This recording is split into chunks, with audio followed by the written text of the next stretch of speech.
Welcome to Fox 54 News at 6. I'm Kenesha Dees. We've just learned that police arrested an 18-year-old for allegedly threatening Athens high school resource officers.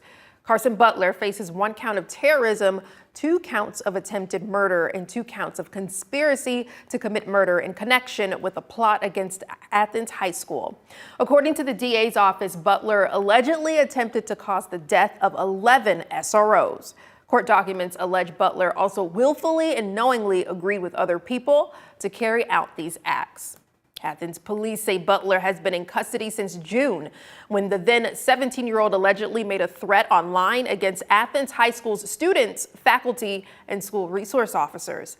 A Limestone County grand jury returned a 5-count indictment against Butler on November 14th. The news of the indictment becoming public today. Earlier this afternoon, Athens Mayor Ronnie Marks told us in a Fox 54 exclusive interview that he had heard about many officials being gathered, but wasn't told about the indictment before we sat down with him. It turns your whole community. I mean, you think about it. You've seen it in other places. It puts you talked about. I was talking with Dale and thinking earlier about brings tears, but seriously, it brings tears. And thank God they were there. And I'm so sorry. I hope that this young person and their family, whoever, gets the help that they need, and that justice is served. Beth Patton, the superintendent of Athens City Schools, released a statement saying, quote, "We want to assure you that the safety and well-being of our students, faculty, and staff remain our highest priority, and there is no active or ongoing threat to our students, staff, or campus," end quote. An initial appearance set for tomorrow has been pushed to next Wednesday. For more details, go to fox54.com. We have our eye on the sky here. We could see right above there is a cloud cover right behind that new safety tower that we see in Madison. But nonetheless, it is cloudy. It is cold. We might even have some rain. Joining us is Fox 54 Weather Impact meteorologist Emily Owen. Emily, it seems the theme this week is bare minimum sunshine, plenty of cloud cover and some rain. Yeah, that is exactly right. We got plenty of rainfall right now behind me on our Fox 54 radar, and the cold conditions will continue through a good majority of the next 7 days as well. In fact, it looks like we're going to get below freezing once again early next week. But right now, we're seeing plenty of rain right now. It is a good soaking rainfall across the Tennessee Valley. Roadways are pretty wet though, so it's just really cold and yucky out there. If I didn't have to be out and about right now, I definitely wouldn't be. I'd be at home, probably bundled up, catching up on my favorite TV show like Fox 54 News at 6. Rain chances for the next couple of hours. They are going to increase heading into, I would say, about the next 30 minutes to hour, but notice how they quickly taper off heading into early tomorrow morning. So rainfall should be out of the way just in time for our Friday morning commute.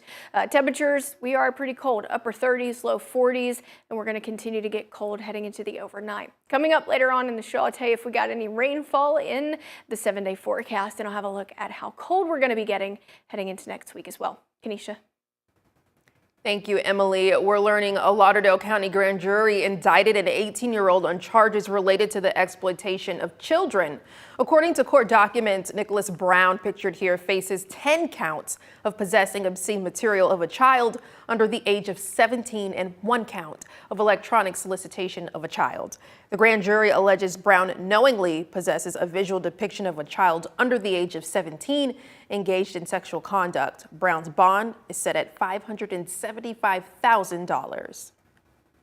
Look at this. Authorities arrested a man yesterday after finding drugs in his car, they say. The Lawrence County Criminal Investigations Unit conducted a traffic stop as part of an ongoing drug investigation. During the traffic stop, investigators say they found a stolen gun, about 4 ounces of meth, and other drug paraphernalia. Police arrested Jeremy Orr. He's charged with possession of drug paraphernalia and receiving stolen property, among other charges. He's held in the Lawrence County Jail. We've learned a hearing is taking place today between Lawrence County residents and a shooting range over safety hazards and alleged retaliation. People living near the range say the facility's design goes against industry standards, safety standards, with people claiming they found impact marks on buildings outside of that range. 4 people that live nearby sent a letter to the range asking them to stop operations. They say the owners put up a barrier across the road, blocking access to their homes until the Lawrence County Circuit Court issued an emergency order to remove the obstruction. The results of that hearing have not yet been released. Happening right now, a live look inside the Huntsville City Council meeting. On the agenda tonight, the City Council looking to enter into an agreement with the Madison County Railroad Authority, and it's to use federal funds to replace the Aldrich Creek Railroad Bridge. You may remember the bridge collapsed back in late July, sending cars into the water below. The city is looking to use funding from the Consolidated Rail Infrastructure and Safety Improvements Program to replace the bridge by 2027. The City Council meeting is on the second floor chamber of Huntsville City Hall if you want to catch it. South Huntsville has a new place for you to gather, exercise, and enjoy the outdoors. The city opened the park at Hayes Farm today, a project years in the making and one many say will help shape the future of the area. Fox 54's Valentina Chalala has more. 3, 2, 1. South Huntsville's newest addition is now ready for you. It's got a fitness court on one side, A designated spot for pictures, and a big open field right in the middle for anything you can imagine. The Hayes family donated 9 acres of land, property they've held since 1906, along with a $1 million contribution to build the park. It's a project that took about 24 months to complete. As a child, I guess I put my foot down on every square foot of this entire farm, but I could see nothing like this. Hayes says the park's opening creates a ripple effect, driving a renaissance in South Huntsville he believes will strengthen neighborhoods and boost property values. Along with your classic amenities, the park also includes a free fitness platform designed to help make Alabama healthier. It was a 30-year-long study in Denmark that plotted the green area of Denmark against the mental health 30 years later, and a 55% increase in mental health for those children that were raised where green spaces. Everything from the design of the park to the artwork is meant to inspire community engagement, inviting you to gather and enjoy the space with others. In Huntsville, I'm Valentina Chalala, Fox 54 News. City Council member Jenny Robinson, who was at today's ceremony, says the goal all along was to make the beautiful city of Huntsville even more beautiful. Now you can go out and enjoy the outdoors yourself. The winner of the Tennessee special election was sworn into Congress today. Republican Matt Van Epps met with Speaker of the House Mike Johnson to replace the District 7 seat left empty by former Representative Mark Green, who left Congress for the private sector. Van Epps won the House seat over Democrat Afton Benn, winning with nearly 54% of the vote. The city of Madison is taking to the sky with a new public safety tower aimed at training your first responders. The 40-foot-tall metal structure known as the Yard has burn rooms, bulletproof doors, and adjustable walls to meet any training situation. At the top is a rappelling anchor for scaling multi-story buildings. According to Fire Chief John Gandy, it'll help as Madison grows up instead of out. We were looking for an area to help us do what's known as vertical policing. We noticed that as Madison's growing, we're actually growing up instead of out, since Madison can no longer spread out. We're building more multi-story buildings and all, and we need to be prepared for any type of incident that may take place in that building. Pretty cool. Well, the design can be configured to meet any kind of training for the police. That can include clearing buildings and training against active shooters. For the fire department, it's multi-purpose. They're able to practice putting fires out. They're exposed to heat, low visibility. They can practice again on the roof prop, cutting holes in the roof, practice bailing out windows. They can practice removing victims from the windows. We can practice our aerial operations. Technical rescue is another piece of this. They can rappel off the building. We can do some confined space training. It's just the sky's the limit. The sky is the limit. I've never seen anything like this. I mean, I've seen safety buildings where firefighters are able to train in, but not where it's multi-purpose. Yeah, I've seen something similar, not exactly the same. Now, Decatur fire department also has something kind of like this. Now, it's a tower where they can rappel and have training scenarios like this. Down in Tuscaloosa, where I went to school at Alabama, they had the Alabama Fire College, where they have a whole course which is like this, training for fire officials, firefighters, you know, all kinds of statewide organizations go to the fire college in Tuscaloosa. Seeing this here in Madison was neat. It was cool. It was pretty empty inside, besides the removable walls and things, but it seemed pretty adjustable. You know, you want to do fire training or police training, you can do either or. You can rappel, you can burn fires inside, all kinds of things. Wow, exciting. Speaking of burning fires, I myself saw an exercise back in Panama City. That was one of my first stops before coming to Huntsville. And it is pretty cool to witness. It is. Yes, thank you so much. We'll be Yes, hearing thank more you. from them about it. We will. All right. We love it, but it's outdated. It's a new building for an old school currently under construction with plenty of modern bells and whistles. We'll show you that new beginning coming up. Screening and prevention for a certain type of cancer is saving lives, according to medical experts.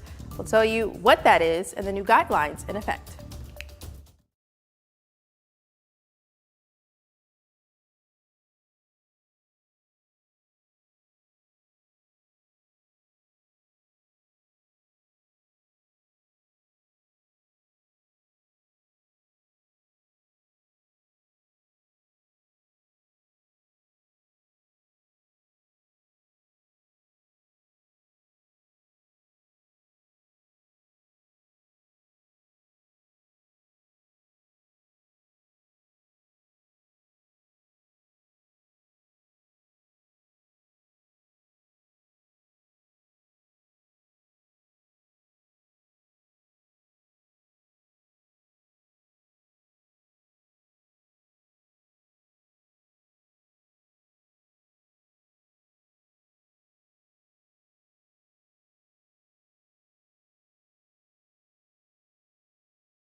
The American Cancer Society says the death rate for cervical cancer dropped by more than half since the 1970s, and it's thanks to prevention and screening.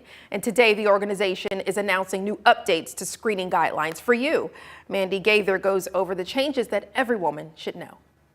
First, the bad news. In the U.S. this year alone, it's estimated that more than 13,000 new cases of invasive cervical cancer will be diagnosed, and more than 4,000 women will die from the disease. But the good news is those numbers have dropped dramatically over the years, but not everywhere. There's wide disparities in this country amongst cervical cancer rates, and particularly in rural areas, and particularly in the rural South, we continue to see many women presenting to physicians with advanced cervical cancer. That's why the American Cancer Society is releasing these new guidelines today for cervical cancer screening aimed at reducing deaths from the disease. While the traditional method of a pap smear every 5 years remains the preferred screening method, there's now an acceptable option for women at average risk who don't want a pelvic exam. Taking one of 2 FDA-approved self-collection tests is now recommended every 3 years, as long as the results are negative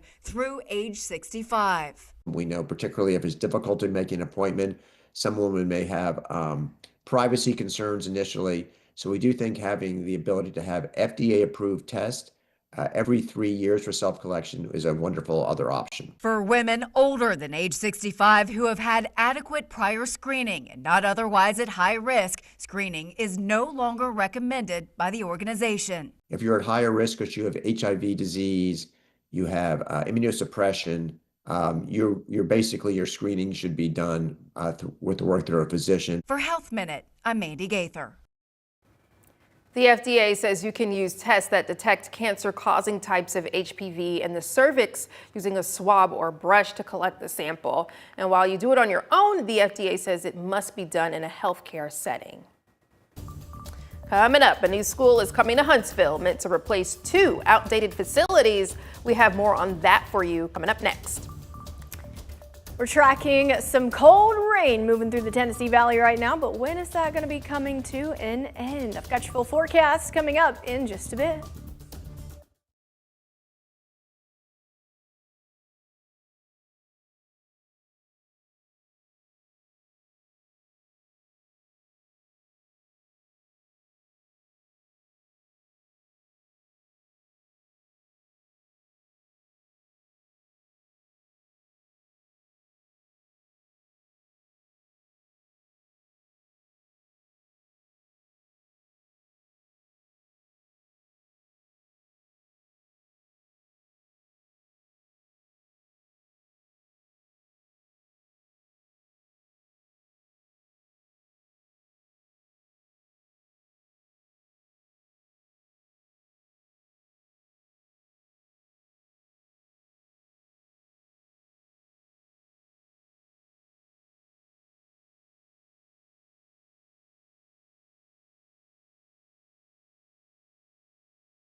Huntsville City Schools and a few students broke ground on a brand new facility this morning.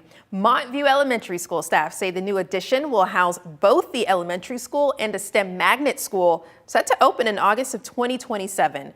The building will feature 110,000 square feet of specialized classrooms, a gym, playgrounds, teaching walls, and STEM labs. Montview's principal, Marcia Sutton, says it's time for an update. Our school is wonderful, we love it, but it's outdated.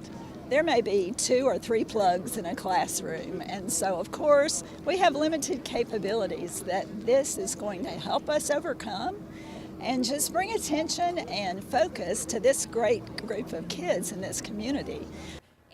A new chapter. Well, the principal of the Academy of Science and Foreign Language, Paula Thompson, says it'll be a collaborative effort to teach your students at Montview and the new magnet school. I think this will be a great opportunity for our students and Montview students, and maybe some transfer back and forth. Maybe that will encourage more Montview students to apply to the new STEM magnet school. And the principal at Montview, Miss Marcia Sutton, and I will be working closely together to make sure everything runs very smoothly. The new shared school building will cost the city of Huntsville about $56 million. The campus will span an estimated 18 acres, almost 14 football fields. If your child is in Huntsville City Schools, you can also apply for them to go to the STEM magnet school. We're learning the Muscle Shoals Christmas Parade was postponed. The parade was scheduled to start at 6:30 p.m., but the city decided to reschedule it to next week because of the possibility of rain. The parade is now next Friday, December 12th at 6:30 p.m. This isn't the first parade in the Tennessee Valley that's been rescheduled. The Scottsboro, Ardmore, and Rainsville Christmas parades were all postponed because of weather. The Scottsboro and Rainsville Christmas parades are now Monday, December 8th. The Ardmore Christmas Parade is now next Thursday, December 11th. Now, the Tennessee Valley's certified most accurate forecast from the FOX54 Weather Impact Team. The cold, the clouds, the rain, oh my, it's just come through the Tennessee Valley, and very, very minimal sunshine we've seen. We did see peaks of it yesterday for a brief moment, but it seems as though, Emily, we haven't seen much of it at all today. Yeah, that's exactly right. But I have to say, this is like my ideal weather. When I get into the winter season, I just love the cold, the rain, the cloudy conditions. I'm more productive. I don't know why, but I've always been like that. Is it like cozy weather for you? Yeah, it's very like cozy vibes, very just kind of want to be low key, hang under a blanket all day, and you know, we're here at work. So yeah, listen to some lo-fi music. Yeah. It's my favorite weather, if I have to be quite honest. Let's go ahead and talk about the rainfall, though, that we're seeing all across the Tennessee Valley right now. It's going to continue throughout the next, I would say, few hours. We'll see this move on through early Friday morning, and we'll be left with dry conditions, but unfortunately, the cloudy conditions are going to be sticking with us. So this is really just a good soaking rainfall. You can really see it right now outside on our FOX54 camera, and we'll continue to see that rainfall throughout the next couple of hours. So if you do have to be out and about, make sure you take it easy out there on the roadways. Temperatures are above freezing, though, so not seeing any wintry precipitation here, but we have been seeing it up north of the Tennessee Valley at 39 right now in Florence, 38 in Fayetteville. We're sitting at 39 here in Huntsville, 41 down in Coleman, Fort Payne, sitting right at 42 degrees. So putting things into motion, about 10 o'clock, we'll start to see a little bit of a break in the rainfall on the western side of the Tennessee Valley. So Lauderdale, Colbert, Franklin counties probably going to start to dry out about then. But heading into midnight, widespread rain becomes more scattered in nature, and we'll continue to see a decrease in rain coverage heading into the earlier morning hours of your Friday. By your Friday morning commute, we should be dry. Roadways could still be a little slick out there, but as I mentioned earlier, we're going to keep the cloud cover in the forecast for really the majority of Friday. We may see a few peaks of sunshine here and there, but expect to see mostly cloudy conditions. For the overnight tonight, temperatures fall into the mid and upper 30s. For tomorrow, we'll see temperatures around the same range as we saw this afternoon, mid and upper 40s, because we do have that cloudy sky. It's not going to allow us to warm a whole lot tomorrow afternoon, but heading into the weekend, we finally reached the low 50s on Saturday. Mostly cloudy conditions, unfortunately, carry over into the first half of the weekend, but heading into Sunday, we'll finally start to see a little bit of sunshine move back into the forecast. It's going to warm those temperatures up just a little bit. We'll see the mid-50s for your Sunday afternoon, but notice what happens to our low temperatures heading into the next couple of days. Yeah, we're going to be staying in the 30 range, but heading into Tuesday, those low temperatures going to be falling below freezing. So I'm going to go ahead and tell you right now, if you don't already have your outdoor pipes covered, it would be a good idea to go ahead and get that out of the way before early Tuesday morning arrives, because it's looking like we'll see widespread freezing conditions. This is right around 6 a.m. Tuesday. So Tuesday morning, it's going to be downright cold out there. Now, rain chances throughout the next 7 days are pretty minimal. We only have about a 20 for tomorrow, and that's just due to that early morning rainfall. In fact, a lot of it's going to happen while we're still asleep. So throughout the day on Friday, not expecting to see any rain. Heading into Sunday, about a 30% chance for rain, and then rain chances really look slim to none heading into the first half of next week. Tuesday and Wednesday look completely dry. So for tomorrow, we'll see the mid and upper 40s. Once again, cloudy sky continues. That carries over into the weekend. We'll finally see a little bit of sunshine move on in on Sunday. About a 30% chance for rain. Most areas stay dry, though, and looking ahead into next week, temperatures eventually going to warm into the upper 50s by midweek. A little bit of rain returns about this time next week. Also, we'll see high temperatures warm into the low 40s. Happening tomorrow, a popular holiday experience is headed to Huntsville. The Lego Holiday Land will be at Bridge Street Town Center. The free event features a life-size Lego village with festive storefronts, hands-on building activities, and a towering Lego Christmas tree. Families can create custom minifigures, build ornaments to take home, and donate Lego sets to children in need. The experience runs from 10 a.m. to 6 p.m. until Sunday. Coach Darrell Higgins and the Morris Hill Panthers tried to capture back-to-back blue maps with another win in the 3A state title game. I'm Mo Carter. I've got highlights from Birmingham coming up next on Fox 54.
Fox 54 Sports is sponsored by Alpha Insurance. Hello, everyone, and welcome to sports. Super 7 action continuing today in Birmingham. Morris Hill is our only local team playing for a state title. They took on Bayside Academy. Panthers hopping on the board first. Jackson Penn taking the handoff right up the gut and scores a tough 2-yard touchdown. Panthers go up 7-0. Second quarter now. Panthers on the move again. Hudson Higgins takes the pitch outside. He's got one man to beat, and he does it as he dives for the pylon and scores the touchdown. Higgins had 195 rushing yards on the day, and he sees his team go up 14-6 at the half. Second half, Bayside Academy making it interesting, down 17-6. David Barnett rolls out and finds a wide open Walker Collins in the back of the end zone. Bayside would also convert a 2-point conversion and make it a 17-14 game. Off to the fourth quarter now. Morris Hill responds with a long drive. It's capped off by this 3-yard TD run by Jackson Penn. Panthers on top 24-14. Now Jackson Penn ran for 206 yards on the ground and 89 coming right here as he takes off down the right sideline and takes it to the house. His third touchdown of the day. He was also named the MVP of the Class 3A state championship. Panthers add another late TD for good measure and beat Bayside Academy 38-21. Morris Hill wins back-to-back titles. We will hear from Coach Darrell Higgins and his crew coming up tonight in sports. Covering the Super 7 State Football Championships in Birmingham, I'm Mo Carter, Fox 54 Sports. Coming up on Fox 54 News at 9, here's a live look from the Huntsville City Council meeting that's happening right now. We'll tell you what was on the agenda. In Birmingham, Aaliyah is ending its investigation of the officer-involved shooting that killed a 26-year-old. Those details are ahead. And then we take you to Tuscaloosa, where the University of Alabama has suspended 2 university-funded student magazines. That's coming up also tonight at 9. Before we let you go, in the Midwest, the recent winter storm, snowstorm that is helping a crew create these massive ice castles in St. Paul. The structure is 20 feet tall. Check it out. The ice castles will be on display at the Minnesota State Fairgrounds in early January. The winter attraction will feature ice slides, tunnels, caverns, and up to 10,000 icicles. Organizers have been hard at work growing and harvesting ice ahead of the event. I love how we're like leaning in to see what is sold out. I'm like looking over here, like bent over looking at this monitor beside us because I can't believe the detail on those. That's pretty impressive. Have you ever been to anything similar to that, like a winter wonderland? I can't remember the name of it off the top of my head, but the one that's in